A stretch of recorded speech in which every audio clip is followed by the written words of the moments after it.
afofro obade no ede acheyen mamema ya hwefo nyina kwa abashonko enfambra showdown dwumedie so ewo Kumasi online TV thick TV and our face of Friends of Kent TV medin ene nana ya sewa mabo sembebre na no a sabre mababitina video man si amede so mo se showdown dwumedie ma share wonya subscribe ya na wa subscribe dia ama mo share video we ama nu ebi odo so a share ede ama obi fofo na dwumedie no comment section na sero do adwenche nyina no afa honom ede ama ye dwumedie de beso mo Mondays ekosi Fridays exactly 2 p.m. ekosi 4 p.m. unfortunately and there yenya technical issue kakra no nti na ye delay with 30 minutes we je obi besie yaba ne yaba na matena senko ade na ensem amaboabo no no ya ade amide ni nyina no ebeso mo hana 80 peso emre ko nanim no beba betena senasema ba won krata no nyina no wato ne bo na wa pense ni nyina mu ade ama ye ne Wednesday so communicators beba betena sem no mo ba twetwe nkomo ye be kasa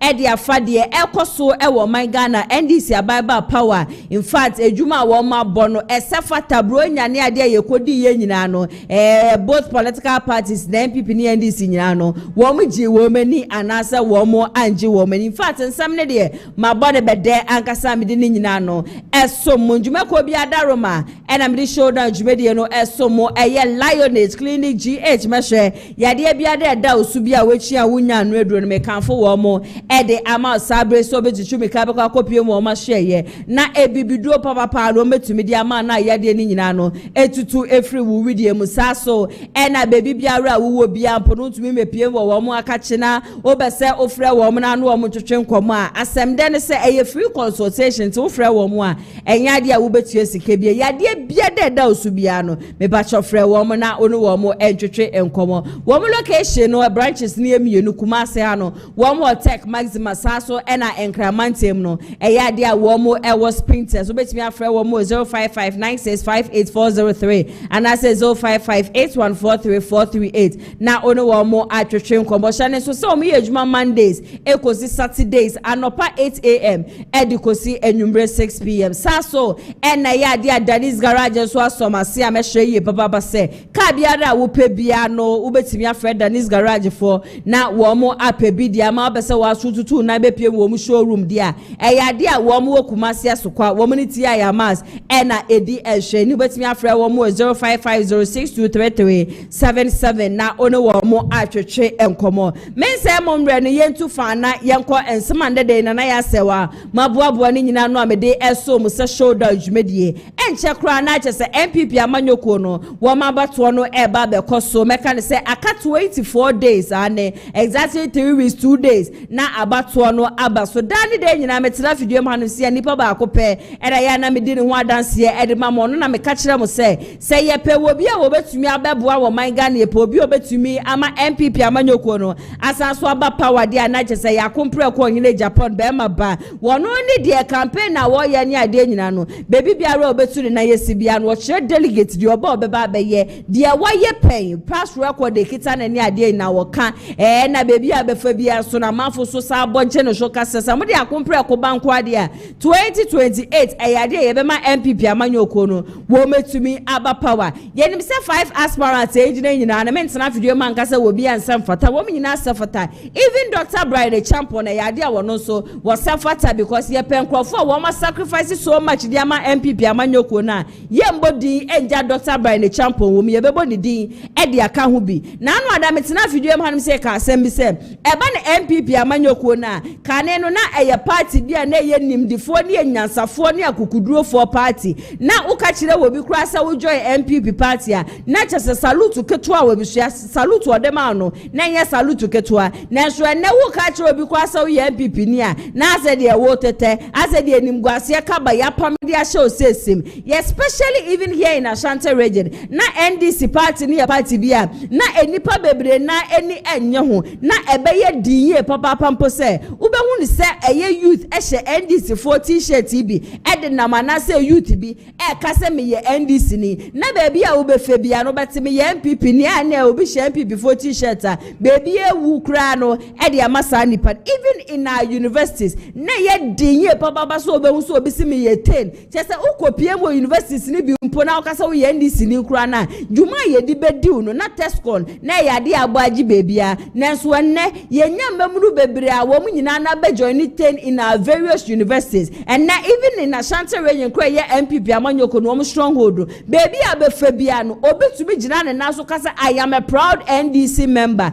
NPP abamba power instead of sank wo be channel wo manage dia ko youth no wo be fa youth no wo aye adwuma wo be support youth no NPP party aye nim no enye youth asem NPP de eye nkokora asem na sa so na NDC amanyoko no de recently ye hwe bra ye man peri excellency John Dramani Mahama wo ba ye na appointment obe make ye even Ashanti regional minister the youngest minister ever in the history of Ghana na just NDC party no gradually eyade a eho eye akonom se empenifo fa wo mo na yensi fom na wo mo ankokode anje NPP party na mfensi ho no ma ye ne beba ye ho so no na party no agiegu dani de nyina no na mabefo ntentan fidie no so a edidi atebe ko otwi ko breman e na obehu ni se the 5 aspirants a wo mu gina se yemfa kokomete ne nto wo mo so aba no amafo etopete edema wo mo obi beka se bia na ya asa wasema wo ke se wa mu kura no eyade Dr. Mahmoud Bawumia wo mpeda asem me pacho I am stating this emphatically say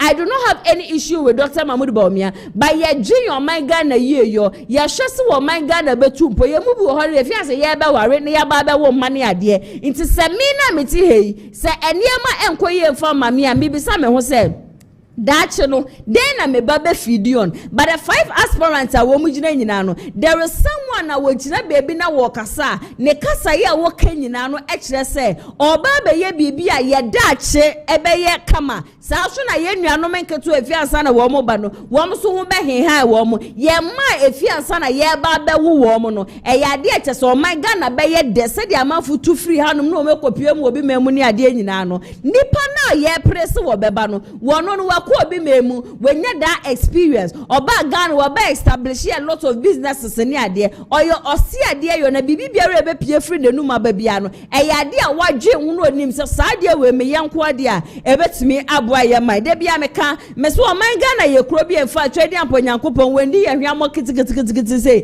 eba ne resources a nyankopon de adom ye mai na so dani de nyina na de cheni ade se bia no na je se obi ba na yakosa light tete ne akwakoto ne so aba ebe kwakwa wie che na busu afa so ye friend mfa so na ye nya bi emfemfiri hu 24 days from now obekwakoto aba mesre delegate ye papa say nipa me amiti he de mi susu say woba obetimi aba be boa no man Ghana tumpo man Ghana kodenim eye Kennedy akompre ko wo hini Agyapong emre no so a mesre ye papa say enkwaju obi 100 cedis enkwaju obi 200 cedis na fa kokromoti no enkoto aba fon fa kokromoti no to aba ne ma number 1 na wo to aba ne ma number 1 na me ho be henhan me sa so na wo so a wo hwe dwumedie no wo so ho ebe henhan ye ukoko message na say ye the post no ato honom nipa a wo share wo safata say NPP amanyoko de ne ba no ubetimi atoaba ede amasa nipa no ede amame yentu fa naija yenkonsem ni mu ebusua ye kodi a na chese abatu eba bebehwi campaign na shase campaign na no hye campaign jenchireche ena aspirant ni nyina ye so fa think say engineer kwamina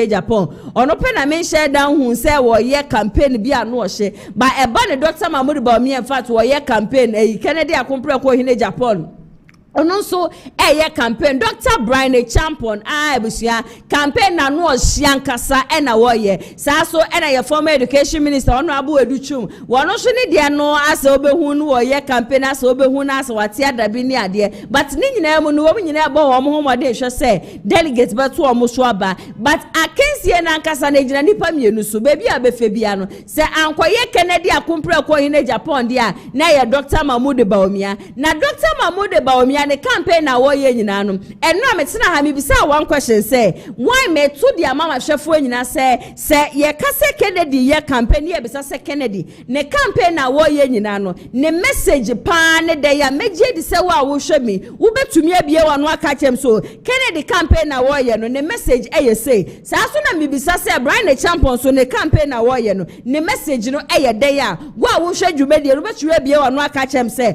Brian the champion ne message say but when it comes to Dr. Mahmoud Bawumia ne campaign na wo ye ne ade nyina no men share dan hu ni ti e share dan hu ni nan with the exception of say Bosha wo share say nyame ya adom na so wo ba ya ade aje say constituency bia no be make it 10 appointments and me calculate e na aje say Dr. Mahmoud Bawumia out of that 275 constituencies no or employ over 2750 people me be say akra say when nyina ko ewie ye na enkrofo na aka no Dr. Mahmoud Bawumia edey e na wo de be ye wo mo sa so no beka ne nsem bi say ya ade a wo ba obeba be ye town hall meetings ni ade che sensem no won hye dan hu ni ti ni wo hu ni nan na enne ye se abrantie be de Kwame NPP na sa Kwame NPP o de Dr. Mahmoud Bawumia chi na Bawumia wodi de chi ni ade anya na ye bi sa ne se Dr. Mahmoud Bawumia na wodi ne chi no adenti enne wo se wo ba ena oba pa ne message ekura no eden na wo betumi aka so Dr. Mahmoud Bawumia se wo ba wo be ba be yese oba be ba be sesa niema oba be ba be change niema se de akwabra ne nam a wo ye campaign na kire se me akompre ko hine Japan me ba me bie nnuma e de ama mebunu no me make sure se obi aho be hen han no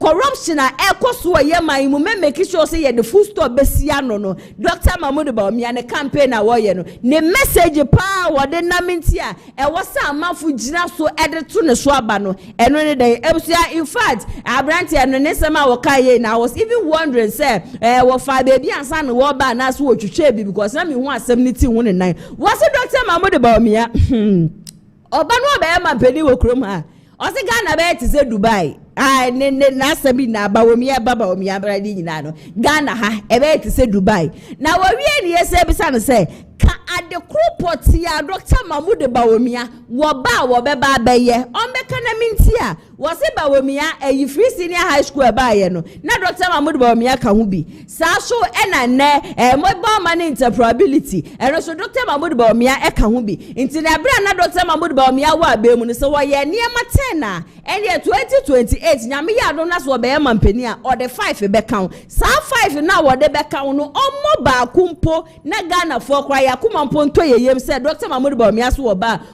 be yesi would you believe say abrantie no entumi anka de ba kumpo a Dr. Mahmoud Bawumia ba be ye eno na ma meti ase say enkofo a wo mu de Dr. Mahmoud Bawumia chi na no they are following the man because of his money, they are following him because of his selfish interest because if someone awusi with the candidate bi echi na ye bisa o say wo candidate no wo ba de be mpa na obetumi aba be ye na wentumi unlist the things your candidate is going to do there na just ebusia ma ye nya mistake say ye the Ghana kwa show bi sent sa ye nyina na ye nsa ebesi fo mankasa me sure so be ka me ho no yakọ na yakọ akotie ensema abrantie ye ye se friend Kwame NPP a wodi Dr. Mahmoud Bawumia chi wo kasa de ma Dr. Mahmoud Bawumia wodi tu dwa ne nyina no emra sesia campaign no nyame adom ekoyi pa Dr. Mahmoud Bawumia nyame adom a January 31st ebusu wiwe yakobo be kasa na me bisa se oba power then vision the vision na sawa woni tu alada the vision e kuta papa no adwene kuta no Ghana base Dubai into the vision no me free bi mama vision no kan hu bi na ready for education by and now to light of phones who renew hospital bibia of phones there's a bibia digital into 2028 you vote man ade new ben or dey ba new or dey ba ni say no one or dey ba bebe no bebe na no say or dey no matter na ba 2024 na and ye ko to election na 2028 no and your man or dey ba na 5 ye the 5 be count me to see enti me see friends and your 5 no friend or Fredino Dino edini ziriga edoso ebebre and no one or dey ba won't me Fredino and I'm say Ghana ne be say Dubai and I want to ask here and I get pan a person catch it. Bawumia Ebia Oba Ebia or the way back constituency or the way back way. Eba Bawumia ba.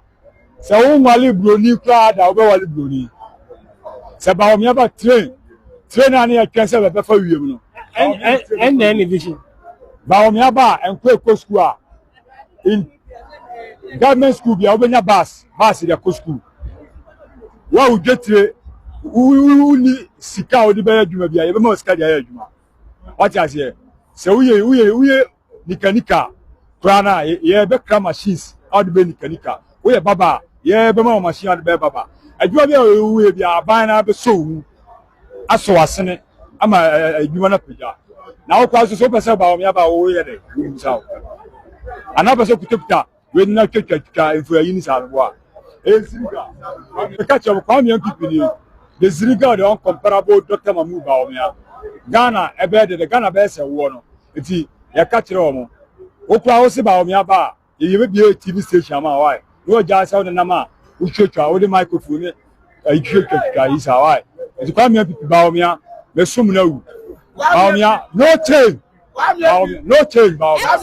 Na say Kwame NPP no ye bisa wo say wo candidate a wudi n'echi no wo ba edebe mpa no be ba be ya wo say me candidate wo a won ware broni da na candidate ne ba Bawumia ba ubenya broni aware no ye nuanom a wo mko aban school yi che say JHS ne primary foi according to asem abrantie ye ka no wo say Dr. Mahmood Bawumia ba obema wo mu free buses inte edu anopa na bus na kofa nkwala ni nyina no na odo wo mu ko school edu anwumra na wasasesa wo mu de efiri ho no masa de abafie inte sometimes you look at the communicators communicating for Dr. Mahmood Bawumia then you begin to ask yourself say inte sankro for we ya wo mu kasama Dr. Mahmood Bawumia what kind of pillow do they sleep on me nso obi a try comment section as say Kennedy enam na okita product na watch rent e no ne che say wo se ye masa di pa no ebe ye flag bearer and as I was a nipa be ye president and someone like you I am not here to debate I am not here to give you a response but wo candidate na wudi n'echi no wan kasa umu na ye from Francis Osedeben wo gina baby na so kasa mesre wo de kaade ba kwa wo candidate ne say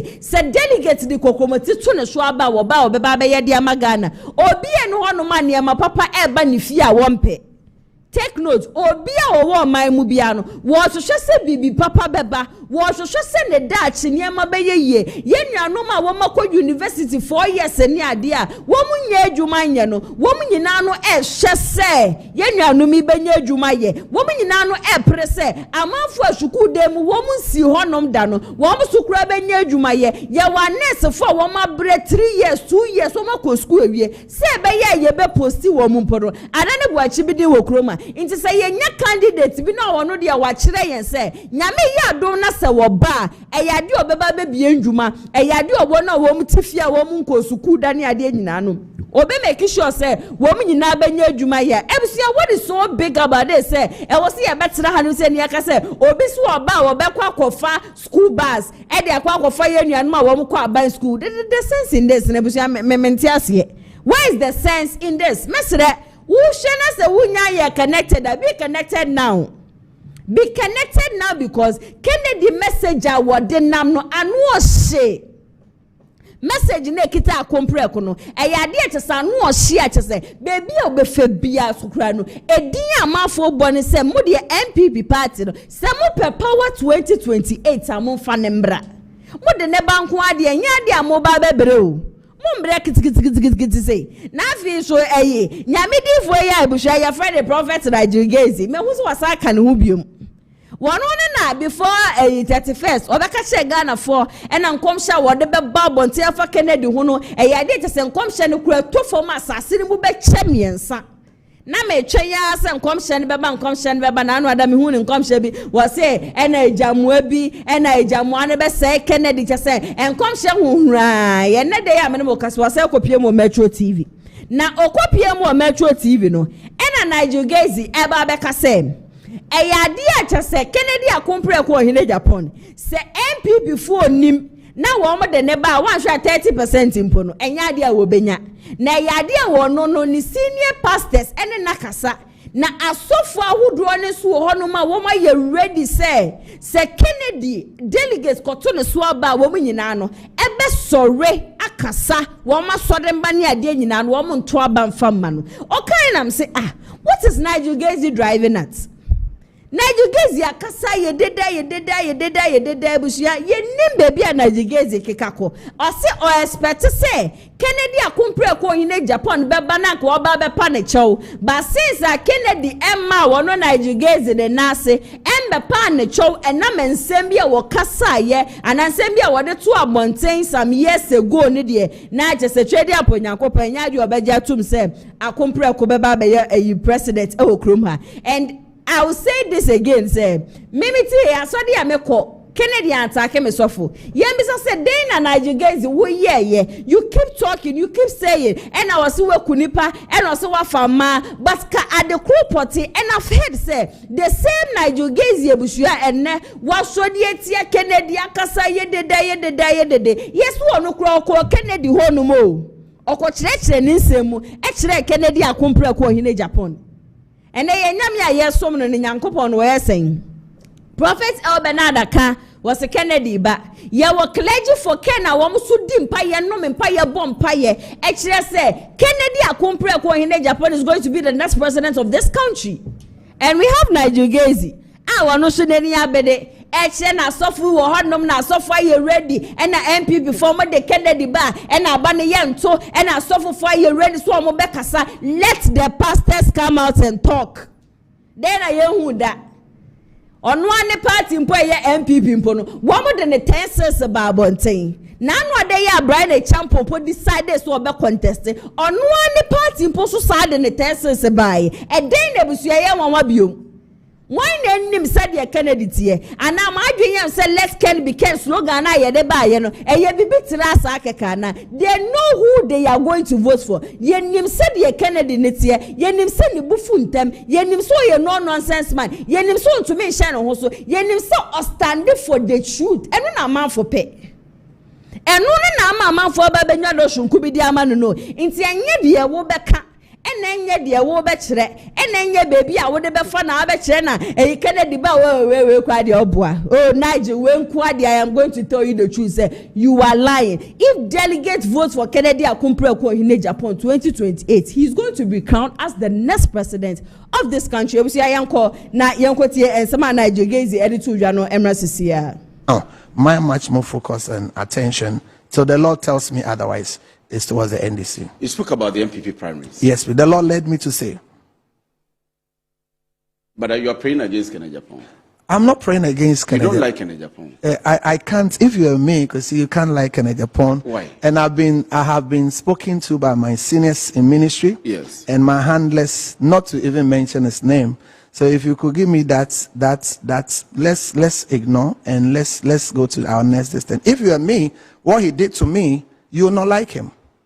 And I say respectfully, I know that after saying that his people, this is their trademark, they'll go and take videos of women, tag me and all that. You see, our nation doesn't like truth.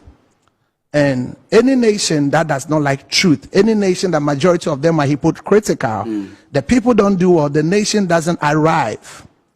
If I've been advised by my spiritual father and by my team, my handlers, to leave him. The Bible says in Galatians 6 verse 7, it said, whatsoever a man soweth, he shall reap. So with I don't want to even, if you appreciate, if you watch me 35, I didn't even, that wasn't how I was going to speak the mind of God on 31st. But I was impressed upon by my seniors and my handlers to live in the handlers to know how you have been vilified. How you were attacked. Yeah, and you know very well, Kwesi, and permit me to call Kwesi on your show. Of course, I mean. Yeah, so if we love the nation of Ghana, nobody should allow somebody, a person like an Agyapong, closer to power. And anytime you mention his name, my adrenaline goes up. Because the damage he caused to the body of Christ. And the church are waiting for him. If there's a perfect will of God, the permissive will of God, if the NPP don't listen to the voice of God and they bring him, even 30% they will not get at the next post because the church is waiting. And there are things I'm privileged to that I will not say it now. Oh, if the NPP brings him, they will not get. And this is a prophecy. And again, I've been impressed upon to leave him. If I wanted to say the things I've seen about him, I will support their campaign. And you see, the wise thing I was expecting them to do is that they have hurt some of us. And the hurt is not just a small hurt. Mm-hmm. It is and it is still a monumental hurt. I agree. Yeah, that somebody must speak to them to maybe come to us and say sorry. To say that, oh, maybe we didn't know me, or you did not know me. If you know me, and you can't do that to me if you know me. Mm-hmm. That's, you don't know somebody, just put the person on TV and say the person is a murderer, the person drinks blood, the person has slept with all the women in Ghana. I get what I'm saying? Yes. He was unfair to some of us. And for me, I've been advised not to go there. So let's go to the next. Because if you allow me, but and if I want to rebel, you're seen in the spirit, yeah, that if they NPP takes Agyapong, yeah, they will not get 30% at the 2028 elections. But let me tell you the truth. Yes, can I tell you the truth? Ahead. I mean, the Lord opened my eyes. Yes, and not just today. Mm-hmm. I saw that if not for what Kennedy did to the church, he should have been the next flag bearer of NPP. Mm-hmm. But I saw lamentation. Mm-hmm. I saw pleadings. Mm-hmm. I saw sacrifice. Mm-hmm. I saw people speaking and working against him. And there is a perfect will of God and the permissive will of God. And the permissive will of God overruled the perfect will of God. You appreciate that when the three angels were going to Sodom and Gomorrah, yes, the original intent and the purpose was to go and crash everything Sodom and Gomorrah. That was the perfect will of God. So Abraham started interceding and pleading. Then the perfect will of God became the permissive will of God. And if the other camp is to push a bit and do one or two directions, the perfect will of God will be turned into the permissive will of God. But again, if you ask me, do I have an interest there? I don't have any interest there. You don't have any interest? No, I don't have any interest there. But President Muhammad's own, I had a personal interest there. And I still have a personal interest there to make sure the little I can, in my little tiny corner, for his government to succeed, for Ghana to enjoy that. But the man has not been fair to us. If Bawumia Nigel Gaisie, you don't nebusia, Yakwa Gotier, Samabano, was this a attacks at Kennedy, and the ban showed the Kennedy, the next flag bearer, the Ama NPP, Amanyo Kuno. But a son attacks a ban show, and he said the Amafua Kanchi, Amafua Bompire, Amafua Duani, Amadiatia Kennedy Inteno. Kennedy to me by a man penny, I will chroma de Biara than as NPP before put the neba where they are prophecy. And yet 30% in Pono, Womubenya. For some time now, me who say ni sama wo kenyina no beso wo kire say Dr. Mahmoud Bawumia e da beba be the next flag bearer dia ma NPP and na me de bo ko ekire kakra in 2018 the same Nigel Gaisie kro ya e ba abonten be ka kire Ghana for say ono no wo ye nyamedi for solid ono bibi beba abonten Nyankopon ka kire no nya che say oni twedi apo Nyankopon to nse didi nti before ansa na bibi besi ni na Nyankopon wadan na didi a kire wono Nigel na de Nyankopon dan na didi kire wono Nigel ne say Dr. Mahmoud Bawumia want to me embe ya mampeni e wo krom ha de biara da the same Nigel Gaisie ebusia 2018 and wakasa say wenti nane de den na esi eden na esi anase sebi wo papa free ma ye hu se mira Bawumia e wo hono ma Abuja se ye hu se woni ni mfoni bi twetwagu ni ade yi me wo DJ wa hanka me ma ne boy yajiska sa anyom no ka me ma ne body ma me na me di twa me na ase yankasa because if the same Nigel Gaisie be ka kire Ghana for say yade a Dr. Mahmoud Bawumia on to me embe ye mampeni wo krom hada na se ne Nigel se wo ma Kennedy akompre ko hine Japan enya na sumdwe a and who are you kra said the Nigel se for ye na said the ono na nhye nkoma asade ne mfa na me hu ni video bi so ebusu circulate a as was so on yes ya beku sentana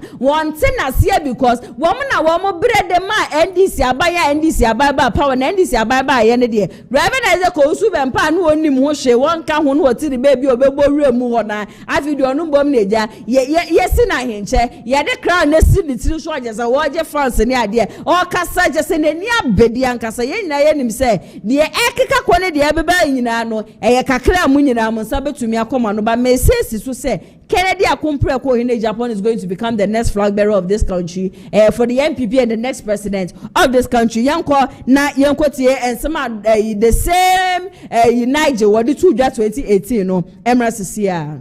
Already year change over the years. There's only president of Ghana. Bawumia. Only president of Ghana. But it's in person because I want to focus on this ebony thing. We may hear so from Kasabi. I don't talk plenty. The presidential candidate in Suunya. That we should forget it. You can't on memoir and perform shampoo because you shampoo. Yes, shampoo. And yes, shampoo. You should forget it. Yeah, Kassan and Kasa. Or she forgets it. But 2020, we shall announce it to me as Uncle Bill. I don't guess, me D4 me guess it, me near your social. And I didn't hear anything about that. Now, the only thing I knew over the years was concerning his health. And with the grace of God, I think that his handlers and the spiritual people, they are working on it. And what we used to see, we are not seeing it again. And what we pray for our father and the president of God. Oh, okay. Until we bo the spiritual fathers, Abaso said, do nyama boni amumu father now. It's not consistently.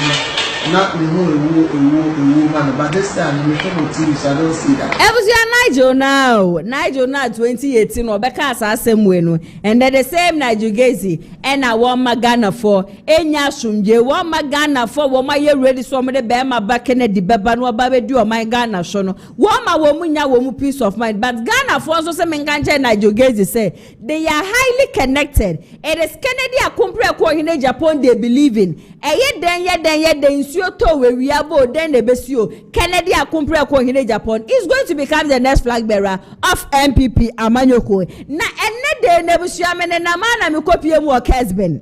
Me kopie mu okesben na branch ya ye friend Ziga. Oto ho no me di nkomo bi. Na ne nkoma wo di ni ade nyina no oba be kire se. Ade 2024 Dr. Mahmoud Bawumia NPP for ko selecting ni wie ye na wo san ko fa running mate no. Na eneme mu aye din di amano. Na wo impimnity wo hwehwehwehwe wo pe wo bi a wo beba be mana ba be ye running mate se de be ye obetumi aba be win especially in Ashanti region. Wo hwe na de ba ye de ama wo no. Your former president Kufuor and Dr. Mahmoud Bawumia decided say Uncle Oko na wakwa fan say omra no be running mate. Meti asam na am say how on earth will Dr. Mahmoud Bawumia go back and then pick your former president Kufuor say on running mate? Na statement I will make you say Anka Kufuor di tumu and obey running mate and NPP Amanyoko ni to me break the 8 said and Anka Wamo Canon that is 2024 now. Anka your former president Kufuor say why am rentino Anka Wom the never seen chain na womu ya woma saswe you be fufro na nipa no ababa a vice president wo kroma metianam see Dr. Mahmoud Bawumia in fact adecheni adese biaro na just nsema ebobo baro ade a esusu ankasa ehye kro yi mesho so obeka me ho ne yakọ na yakọ akotie sansem we nyina Ziga de tudwa no emrasisia mama secret bi ana uru say Bawumia wanted to appoint President Kufuor as a running mate. Really? I'll tell you, Dr. Mahmoud Bawumia, he wanted to appoint President Kufuor as a running mate in 2024 elections. Chebia, who wouldn't understand this. At a point when NPP realized that Ashanti region is becoming a problem, where there shouldn't have been a problem, their strongest hold was fallen. They needed somebody that Ghana for done.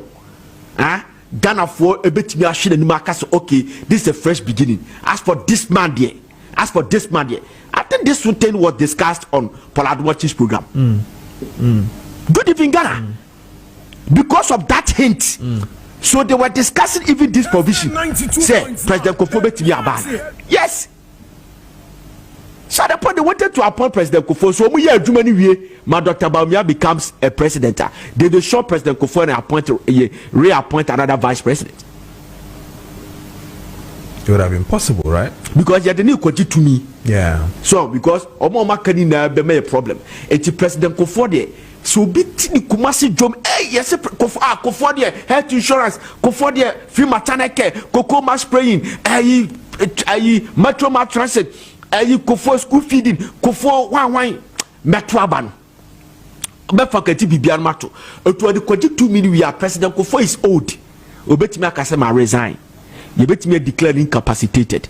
Then no, I resign. They appoint a vice president again. But the other space has to do with the feel of demo. Atigya of Kesben and Yakwakoti and Seminano Abantina just say former vice president Dr. Mahmoud Bawumia 2024 no now was Sheni Masankabida obey to be a former president Kufo Abba na Wababe and running mates. And I am wondering, says Adewe Kebeye Jumana, but definitely Yami Admechana Metanasia, a idea Yebenya a whole lot of ample time. Na yede achoche enkomo edia fa ho enra da Kennedy akumpre ko hine Agyapong kopiemu askwa constituency na oguso wa Ashanti region awoye campaign anu ohye ne dey obekwa kopiemu obantem kopiemu ho no ayede update ni nyina no ebeso mo live ewo Kumasi online TV ti be from 5:30 ko 6 ne dey make sure say ubetuni ineja wa share anase wetie ensempa Kennedy akumpre ko hine Agyapong wo de betu dwa ni nyina enne me sorry ya me hu videos bi a circulate on social media no so especially from Dr. Mahmoud Bawumia camp wo mo chance o meka say na Kennedy buefu na Kennedy edidi delegate atemni ade be pacho me be kire de no ada esi ye ne mum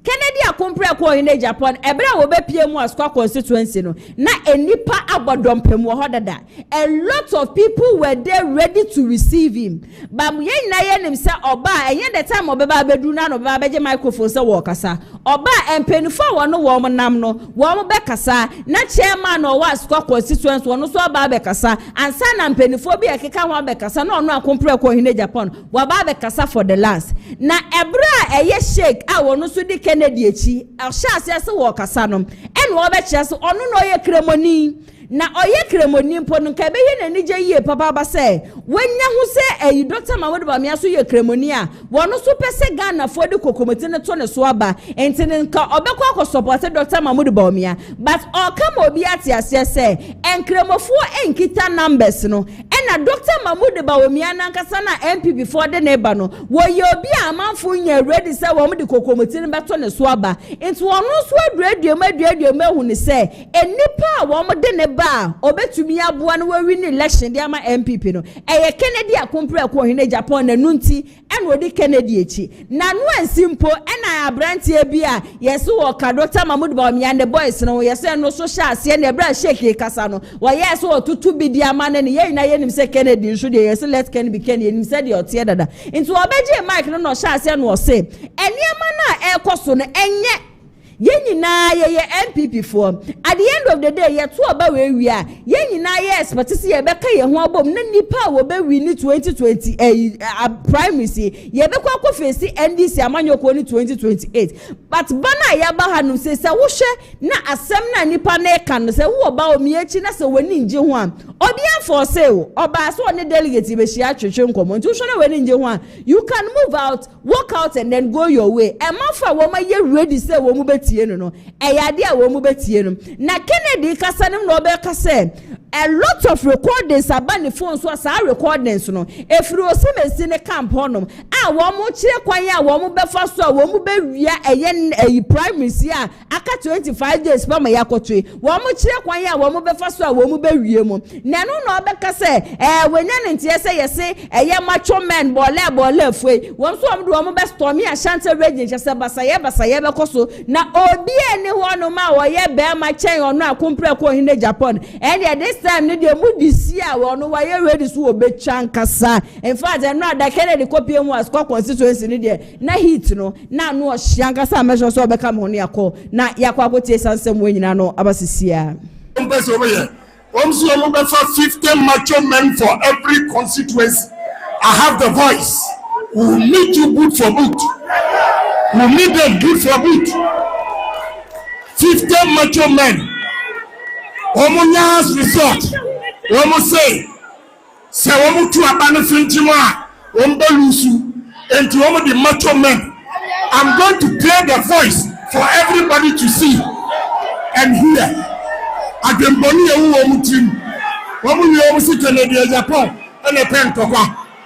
The fairness Yema Kuria and Yajuma. Over for 50 men. That day they will be sorry. I swear to God, that day they will be sorry in Ashanti region. Yes,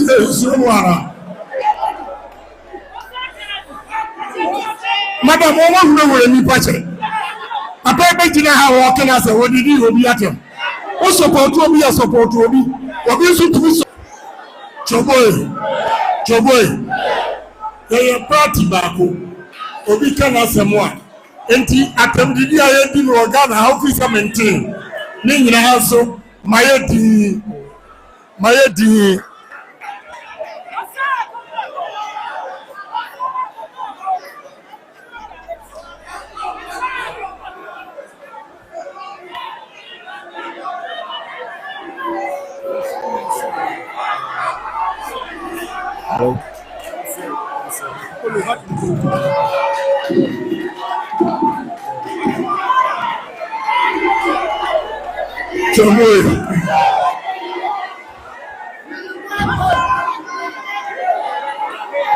Choboy, Mr. Ramo, you're party back. And you Obia, I know Obia the customer me starting say me tisa me contest ye dimatem mutu me fu matu se na bie manope but ensuo a tap engineer ojo abey awuna na boss ko Baby ayewei adia ehia yen e Ghana ene Ashanti Ebusia Kennedy akompre ko hene Agyapong na chese no ada obesto me eye Asukwa constituency no na esema wodi tudwa ne nyina no ene yakwa akoti aba 50 macho men na ya no fo plan so mo de beba constituency bia de aba ba ye basa de ye besire yie papa se wo mo de full stop ankasa e de besisa ne ma we nyina na kwan esan se Ghana de ha ye peaceful country enye mo amokwa akọ select obi obeba be di party nanim kekenti ena mo ba be ye wetim waka me beba be kokoko buka ko fan sem bebre na e de aba ye besire mu nyina yie papa yesere mo yi sa ntokwa macho men ntokwa we de NDC fo ne na ehwehwe mo NDC for the Hiam Tizam was a member or party in Mua. Sisi a by election, a idea just as I better ho. Another a by election, I was to is MP free Montino, where the daughter would buy me a quite away a cremony, where also there a cremofo constituency in step grounds, Namon Coco Day, Namon just sitting in from my NPP party was more numbers in Parliament House, and shame crying rather than say more Gasamoko select you of your baby party in Namuina Masaka Muhabum, Namakwa 2028 with NDC no mo baba kokomo ho hanum say aba to dey busia emra na wie ya na jese sama akoso okrom ha no na enye asem ketwa na monim say Alexeta wono so kasa de Kennedy this same issue akompre akomeki say wo hu wate audios bia ba yes 50 macho men se ni ade Alexeta kro ya so make another allegation wono so say Dr. Mahmoud Bawumia ne nkrofo bia kwa kohia several times ani nyina no wo hwe ni mu say omo be wia 2026 nyame ya adoma 31st of January abatwa wo mo akwato no measure so be ka mo no yakọ na yakọ akotie ne nsem no de tudwa no emra sisia the man be fancy food na efishapa the thing kind the man citizen I can for efishapa happy new year the man be crew for no akem abrade akem oda chance suedru usa the mobia efishapa na higher private secondary school. The man was see and they cut 27 days. Jumana the Jama on the seminar 100% free cool. To me, also cool, Juma. Wow, who can decide here? The Metron Kramer, easy. Metron Kramer, Inspector General of Police. Metron Kra Ediama, BNI, boss. Metron Kra Diama. There nipa National Security Coordinator Razak nipa 4 and NPP amanyekuo no eka ho 5 pamocho ne Bawumia we ka ho 5th time or the first meeting ewo Kofodua oko second one ewo Kata Hotel oko third one ewo East Legon ho wasan so akọ fourth one ewo East Legon wasan beko fifth one Wednesday which is 31st ewo Rich Pamcho Monkancha Bawumia sene o ye no dem to kwaba kuyimu no e di problem beba Samira ankasa insu meeting na Samira wumu Samira insu but me catch isi ma me say ne boy no me ma invade ni fie baby oti nyina won se moni baby ekun kwaku ninja no te me catch NPP for say Monkancha Bawumia say se wanya na no nche say ewiase aba na wieye ade na Bawumia ye no se Bawumia ebusa Samira guy ni isi guy ni busa won say omo electoral commission for people na omo atwa no Bawumia etim no omo wo ye friend say baby a ye printer ban printer press e betimi amomu bia na omo gia tum so omo han the same thing printer press mi di jabetum Alex Tete ene akwakotie ne nsem nyina no abad but minim se ade aje se NPP election committee no wom se wom ani da honum ye papa macho men bi enu honum a wom ba be bo bi ballot paper hu bi aban debi wom de eye police for beti egu monten so wom be ye adwumaden ankasa sa wetimi waka me obi awie mu obi ato abade afro bi debi wom nyina no se enya ade ase ne ma ne nyina no ebe koso ntimo de mama ye nta mi kuchu in as much as minim se Kennedy ewo anti-rigging committee ya women nyina na be hwesa abato no betimi aye successful no yenta me kuchu na yenhwe de ebesi nyame ya adoma 31st of January 2026 hana ATP atena siansema aba wankrata ne mu no wo ba beto ne bona wa pense ni nyina mu ede ama yenjume ko bi adaroma enam di shoulder jumede no esom ntin ma mentwa me husima enkwaje aboafo nkrato emra sisia Abusia yare ben ena ehawo and to brain na me come for Lion Age Clinic Ghana and Famau ahankwa ena abepiemu a ye de bibidro esaw yare abusia se oba bepiemu wa hase ya yesa enam yare bi te say syphilis gonorrhea candidiasis jalipa do na nim se a friend of white no.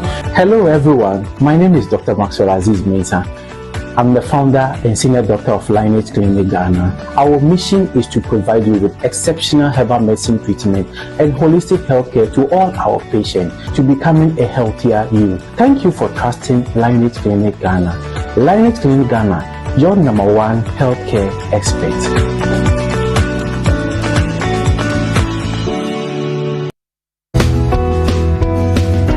Wow, what a nice cars. So peka eye neat pa afeni eye free so ede abadia. Contact Danis Garage. Hona benya ka etiapo a eye neat pa ato. Ka efeye eye latest models cars aba.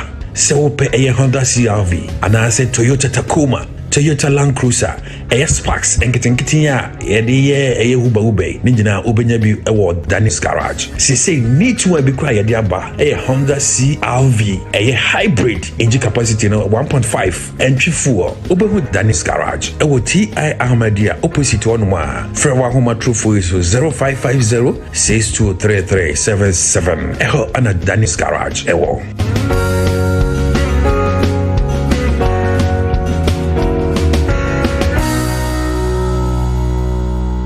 Danis Garage na ka open wo mumpe bi mfama so na yade bia de da osubia no obetimi afre Lineage Clinic ye chino mo so ama bibidro papa ebetimi tu yade ni nyina ase mame mahana ATP akwaba ATP nana ya sewa bia bokode yesu adom na so obade na daro mame nsumi we yi papa nsame na aba won krata ne mu okay nana ya sewa mame for the metro lanes enfama ye tiefo ni ahwefo nyina kwaba enfamra enedage so showdown jumedies na no be PM e wo krata ni mo krata fa etoso edu ewo hase ye ne se ye na wotumfo ni mfoni eda hase se wa frani kente kama sanso ena ye IGP so ni mfoni eda ni nyina be ka ye no adankrata ne bebre na me de be somo no na etrese ye papa ya de nyina santehene wo kwakwa kopiem ewo na so ye na abra ye se IGP kasa no se ye ba no man ga ne mu ase 21st century a de nyakopon de nyansa no eda dom ne pa na se kin Solomon no wo no ane na wotumfo ye se nyakopon twede mpon kwame wo de nyansa nkasa ena ede adom ne krata the metro line so kawasem enso ewase na me do kopiem ewe Uganda ka me akoyese ese ntwere adwuma na ese nyina ye jai na je kope eye ntosu bi ton ewo kuromase kosade achi ade ese biado na ya police fo ewo kuromase na so mu gwa ya nkasa na kopiem ewe Uganda na se eye obo campaign ekoso ese ekoso ewo honoma eye journalist bi ese okotwe fura wo video apen na police fo twe na blood ye enso sure men kase pete so wo bobu ni ye papa ne krata ka wasem ewo kratafa etoso eyemie enson ewo krata enim sanso ena ye kwabladwofo ensoso ni foni eda asiase wo say wo ma eye fire service for wo my Ghana mu ase titiri edeka so a wo ma 72 hours enu adano na okopie ewo hono ma na ese jehihie bi ekoso ewo ka so na ese ye journalist bi kwatwe ye phone wo video apenes wo mo sori na se binidam de wo mo blidam ablante baba pa ya na nya enye fedi agwe na gina so ama GJ ye president ye kwabladwofo aba bonte wo kire mu kase wo mo 72 hours wo mo na bonten no me pa chokosa de no mo ye no eni nya ye papa penifo makosuku makwajeje ntiye na se bibi kura se yesi da se obi atwe camera kura video a eni kwan se ejam gina so na mo bono entene kratai elpo ho mane ewo kratafa etoso eye enum ewo kratai ma wonya bia no ato bo ase no wakenka ne nyina bi kama so ede amaitana no pensema se the metro lines ede ebaye eso enono mame fonko the new trust na be pm ewo the new trust na say ya a great minister ena eka say ena wo kire mu kase ya afi etwa mu 2025 ya kase say dwane sorti wo kuro mu ase pa da bia ni won mesi wo kuro mu ase etene kratai eka wasem enso ewo ha say saso na ya GJ for president wo kire mu kase fire service for penifo a eso mo ka so mo ma bonten embe pa cho ni nyina eye de kokko so na no ade nra no wo me pa cho ne kratai eka wasem enso ha kwabre eye Dr. Edichum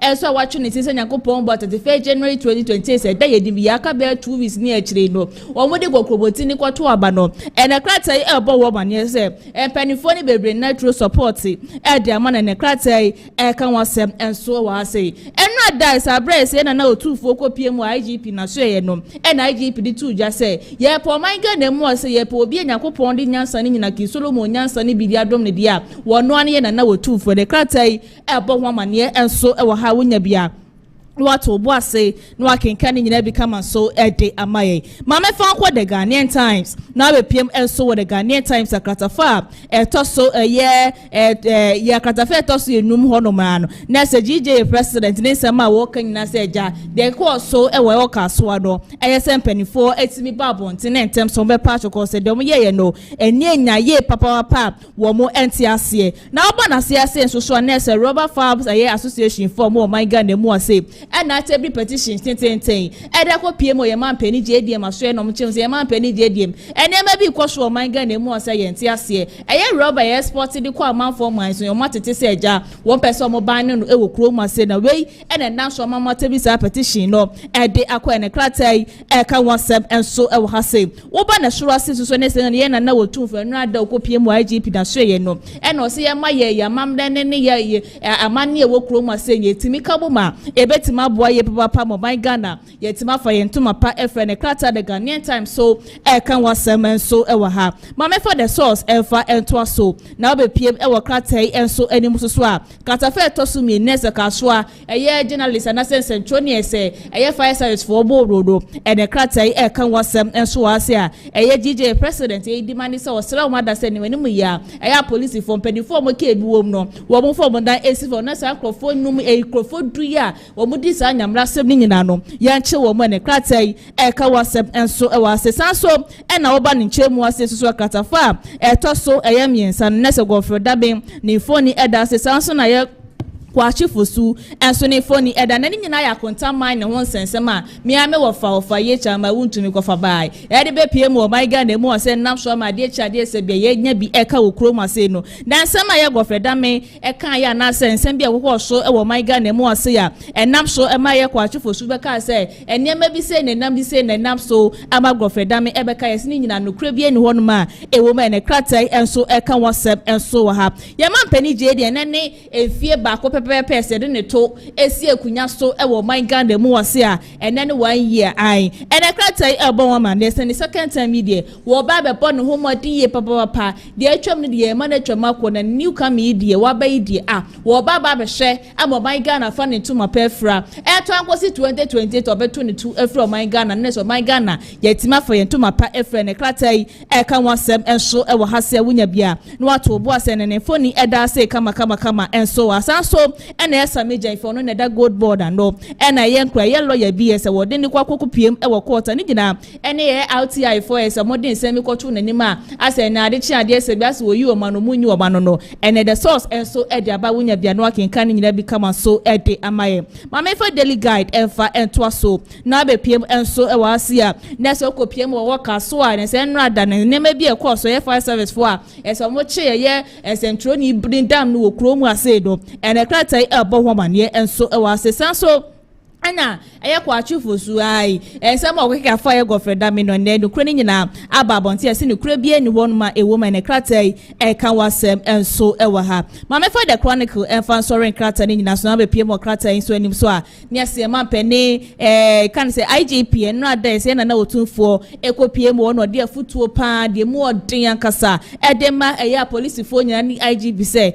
e my God dem wase ne ese e be hwa mo ban ga na timatunpon afa ne tuma pefra mo ban na etima ko nima ya police fo esom de no kradie edu o mani nkwan se futuo die wo tuo mu bu otuo bi fo papa ya ene kratai eso ekan wasem enso a good board won sensem ye Bank of Ghana penny so de na no aba betum se nam so mo man Ghana esi an etima gina bla na ya se wa ma me for the chronicle fan sorry kratai nyina so no for the kan nyina fa beto so ma yetie for da ne da nyina no wo mo ejebrete Kumasi Light TV Tik TV and our face of friends of Kent na ya se wa okay ha ATP mera wasiye papa sensem aba won kratai no pensem penseni nyina mu ede amayen ebsia ATP ene yeten kan me communicators nso aye radio enche kra wo ba betina se neja ya twehwe enkomo ede afa oh my Ghana ho exactly 1 year ni aye man penning his excellency John Dramani Mahama yede ne tena ekonwa so wabo adwuma anase we feli Ghana fo ye be hu ni nyina no e wo fidiem hanum se na before ansa no wo ba betina se no e ya dia Dr. KK Sapo na no ada me beka kire mo se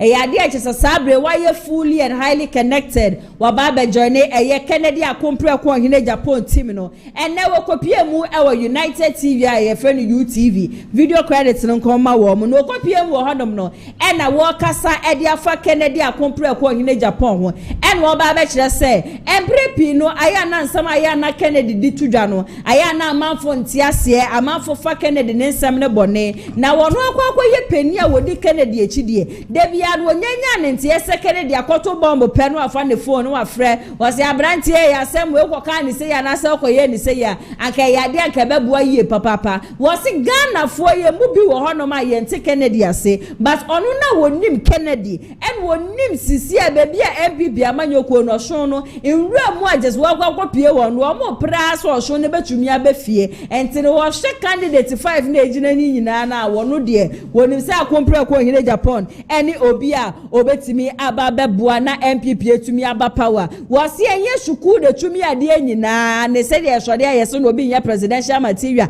ena obi nko school ena nipa ni classmate ni ade o se de bi sansam ne de wo ka wo ne wonya adwe sanse o ko Madagascar kra na e ya de wo mo mampani o wo honom no de bedwuma na o ye ebusua wa kire edwuma na o ye amehye so obeka me ho ne yakọ na yakọ akotie sansam we nyina no abasisia you see o ka se yes on ka se yi obia o fault even Jesus Christ say na so fault Jesus Christ na so fault obia o fault oh na oye party ma bapa o party hu don onu ani sika na ho den conflict resolution anytime you have friend bia oba sani pay ali tenancy so timi di party nani onu ani sika wo party ho kire no no akofa aba so ho ena wo why na join say at the moment no council of good counsel from people like me catch them so ona no we language bi na nyakra me hwe ni real time my friend no e mon kan kire no say we want heavy over so chief yes and I'm a patch of senior. I'm saying yeah tretreno. Because you no see money. But you advice on our elders say dinner chino. If he said it be pushing on. And let me make one thing clear. We say political leadership, and you what Sebuako school be. And I said, what if you are whisker? In Madagascar, DJ any winning president. Yeah. Zelensky was though a lawyer but a comedian. You become the man of the moment. Unna ubia we GDO umuso betimi they are called promised land no. So eti oni pane fault bia na yenyini nyina yesua. Yesua mistakes are you correct it. Yeah. You learn every day. And I think say over the last election we any Kennedy post-chat he's learned so much, and he's going to continue to learn with people like us beside him. Nia yadine koji to me no any here, and yamwa ye they say be fine English ya koha ya say fine English they asan come baby. But for them no come hand can be who difference no fine English and come baby. And so we check him no. We say we need that charisma. Meet me aye. Now yeah man good guidance or best son. What's the son that? Now they no okay kind of crown we taking out of context. My genie tips ni p abo. Say could you a software term? What was say? Maybe we are software, yeah, they are software, yeah. Maybe two my course of day school, my Trinity. Some more color. Some say bokola there.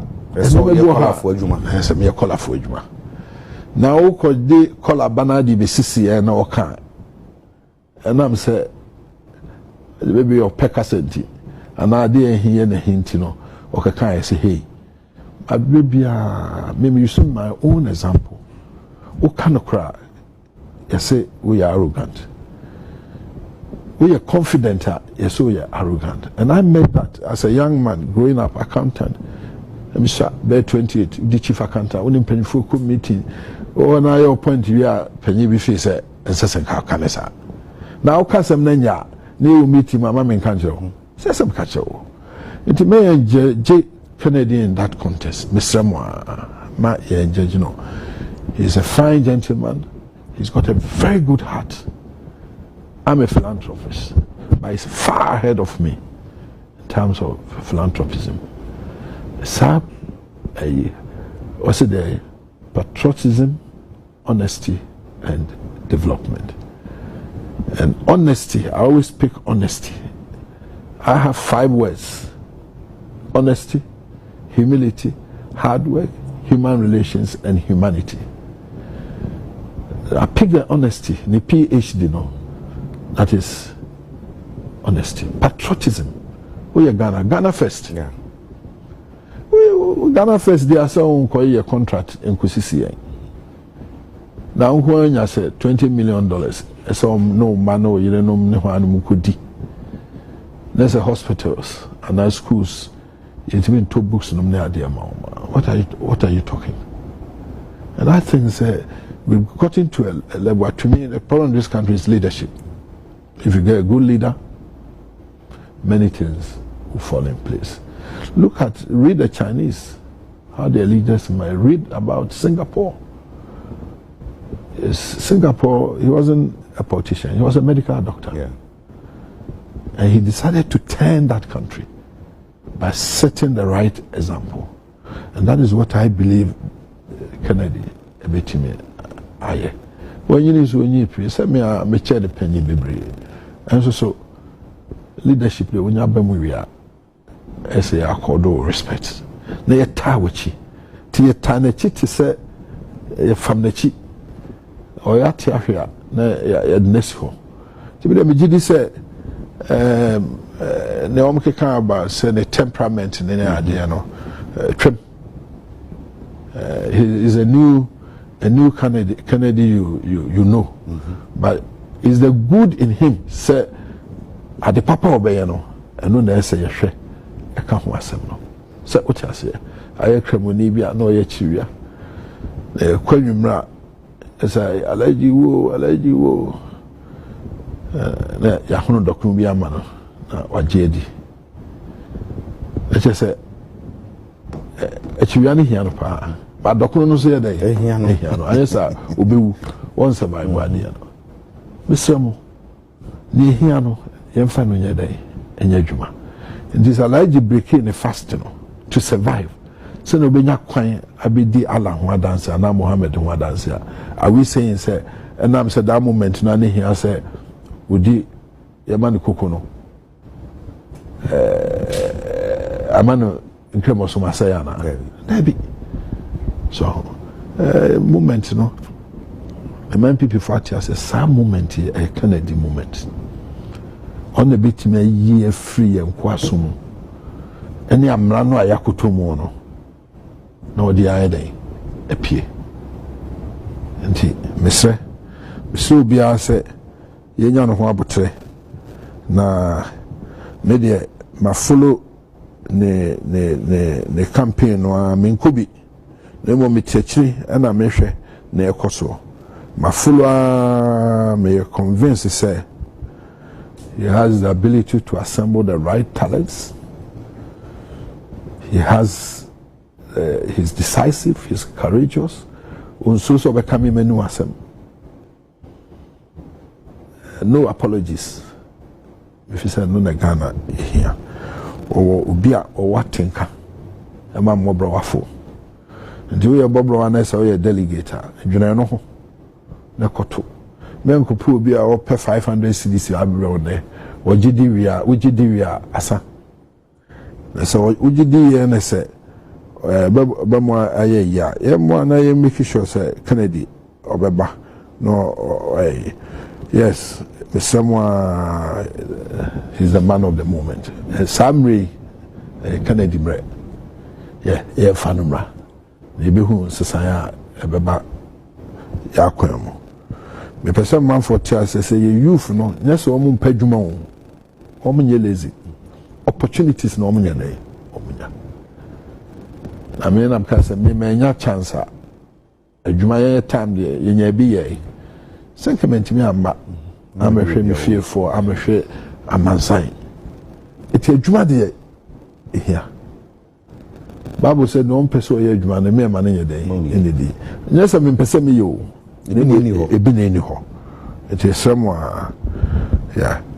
It is someone. Dr. KK Sapona and what campaign for Womudi Kennedy akompreko wo hene Agyapong nechi wono ena yakwa kotie ne nsem ni nyina no abanti delegates it's over to you mrene so a moma kokomote no enkasa emfama number 1 emfa emaye no mabedwafo atena sia me no wo mo eba betwetwe enkomo eye Bernard KG Alexis woye NPP communication team members aso ena Michael Opomba no wono so eye national communication team member edema NDC amanyoko no mema wo nyina na akwa bashonko ede aba showdown jumedi so bachama mu nyina akwa aba yeah ejesu afishia panso afriko meto yeda eja wo team Brian anti afise say no na chese mwenya running mate position wasemwa eja NDC afise say na monso matumi aboa na eja wo mangana say dey expect say betu mpombe ko nanim no na bibia etumi akoso wano dey mai me ba just say bibia boko dey mai bibia boko party ni mu ode ai mu ode ene me koyie Christmas uji weni compared to 2024-2023 yeah this Christmas the midini pa okay yeah as compared to virus Christmas na ya ba midino yeah because na nyomefo nyomabo you are na bibia koyie ni e crowd to crowd no ochele pa once why come Alexis na chele ne ma chele isi abeye wajiweni oh nyandi sina ma jimeni ba pepi penifo bi na ma jimeni okura de NPP mpenifo sa papa ba oba se bibian design dada na bibian design se na me tomo no sa na me tomo bibian design ona woka there's nothing new ona woka chief ona woka ye de twedi ampo nyankopon wasese odi ewura 2026 mu asumdwe mu de ye bompa ehye nyina se ye nyina yakoma so ade ebetumi abem ye wura mu weja nenti ayaba na ye various topic for discussion. Episode your first topic for discussion. And I had so money. Yeah, 2 January. I don't know. So comment section. That's no. One so what you would dear. I will hold them Eddie Amayen. Your first topic for discussion. Even NPP members are quietly enjoying Mohammed's governance. This is coming from Tamaklo. Michael, Mamintiwe. Yeah, Didi can make here. Yera John Dramani Mama, the first class president. Na Machia Yamame. Nano Pukwajiman. Namachia NDC Penyufuni na especially lawyer Sami Jemfi, National Communication Officer. Okay. Na Machia my regional boss, lawyer Abbas Nuruddin. Yes, any NDC Penyufuni na. Yes. I think say MK the first I say Afina John Domani Mamenya 1 year. Akunyano so and since he came on we're delivering the promises. And I am praying say Unyankopon ebeshe ni ho anumunyam na wama ne content na ne purpose na ewo say oye no wetimaye because as a president no ye wo ba wiase a na be president a what is expected of you and say you are coming to serve the nation and also to serve the people in your country. You see, in a race between the lion and the deer, the deer wins because the deer runs for food. The lion runs for food and the deer runs just for life. Therefore, your purpose is important than need. So, you expect to say, you're a John Domani Mama, and the purpose not done anymore. Ubit my year, ama Ghana, it my fan into my pefra. Yes, with yeah, Papa. I 100% support him. Do you know why? Because when we check the economic indicators, we have performed far better than the NPP. Okay. Because under the NPP, they call 8 years of wastage, 8 years of economic mismanagement, 8 years of chronism, 8 years of corruption. 8 years of nepotism, family and friends, and when you come, na Ghana for papa mupa, and no, and ma Ghana for the hometie, it could lie. Okay. Ekoto abama yura John Domani Mama. And yaba 1 year no, apart from say, okay, manifesto numa page 22 of our 2024 party manifesto. You catch the Ghana for said there are some taxes be ha NPP for any implement here net year con ye, especially for example e-levy, betting tax, emission levy, COVID-19 levy. Now NPP for free say promises we na ya making in no yent mean deliver, but God being so good and ne otu ani ehwe krumu ha unhu ade be a friend e-levy, unhu ade be a friend COVID-19 tax, unhu ade be a friend betting tax, be a friend emission levy, because a man of what never get up to and say what he said yesterday. Washe and wediso. What they are not on Chain say your core in economic indicators head to head with the NPP party. We have performed far better than them. For example, public debts. Okaya ni nae ukrumwa. Anna, way back in 2016, na 120 billion. By December 2022, MPP fought drew 680 billion. By December 2024, Omufra Bainso, na 726.7 billion, equivalent to 61.8% of GDP, gross domestic product. And John Domani Mama buy because of the prudent economic management team and your debt, your public debt, and that's 630.2 billion, equivalent to 45% of GDP, gross domestic product. You need MPP for public debt, any NDC for public debt. It's about Ghana first, because they are also citizens of this country. Or they are not in China.